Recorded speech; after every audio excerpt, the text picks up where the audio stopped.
बुहारी भएर घरमा भित्रिएपछि एउटा महिलाले नयाँ घर, नयाँ मान्छे, नयाँ वातावरणसँग आफूलाई मिलाउन धेरै कुरा सिक्नुपर्छ। तर हाम्रो समाजमा अझै पनि बुहारीले सबै कुरा सहनुपर्छ भन्ने सोच कतिपय ठाउँमा देखिन्छ।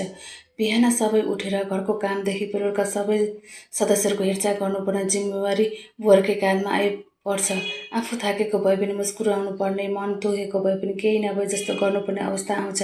कहिलेकाहीँ बुहारीले आफ्नो इच्छा व्यक्त गर्दा पनि बुहारी भएर यति पनि गर्न सक्दैनौ भन्ने प्रश्न सहनुपर्छ। घरमा उसले गरेको राम्रो कामभन्दा एउटा सानो गल्तीलाई बढी देखाइन्छ, त्यसैले उसको मन कति दुख्छ भन्ने कुरा धेरैले बुझ्दैन। बुहारी पनि कसैकी छोरी हुन्, उसले पनि आफ्ना सपना, चाहना, भावना बोकेर नयाँ घरमा आएकी हुन्छ। माइती सम्झेर मन दुख्दा पनि परिवारकाले आफूलाई सम्हालेर बस्नुपर्छ।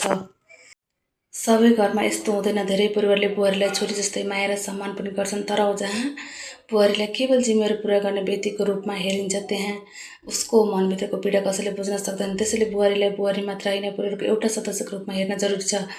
उसको कुरा पनि सुनौँ, उसको मेहनतको सम्मान पनि गरौँ, उसलाई पनि आफ्नो सपना पुरा गर्ने अवसर दिउँ। किनकि एउटा बुहारी खुसी हुँदा एउटा घर मात्र होइन, पुरा परिवार खुसी हुन्छ। सम्मान र माया पाउनु नै कुनै उपकार होइन, हरेक महिलाको अधिकार हो।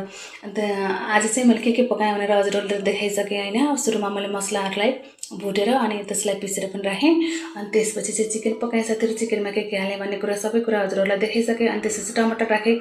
टमाटर राखेर एकछिन छोपेँ अनि छोपेर निकालेँ। अनि यसलाई मजाले टमाटरलाई फोडेँ अनि मजाले फोटेपछि अनि तेल पनि छुट्यो कि साथीहरू। तेल छुटेपछि लगभग पाके जस्तै हुन्छ कि। हजुरहरूले चिकन कसरी बनाउनुहुन्छ? मैले चाहिँ यसरी बनाउँछु। कहिले चाहिँ प्याज पहिला राखेर बनाउँछु, कहिले चाहिँ प्याज नराखिकन पछि राखेर पनि बनाउँछु। अनि एउटा चाहिँ बाबुलाई चाख्नको लागि दिएँ। अनि त्यसपछि मैले मिट मसला पनि राखेँ। अनि मिट मसला राखेर अनि त्यसपछि हल्का चलाएँ। अनि त्यसपछि फेरि मैले यहाँ धनियाँ चाहिँ छर्केँ साथीहरू। अनि मेरो चिकन पनि रेडी भयो। Bye bye, love you all, thank you for watching, bye by.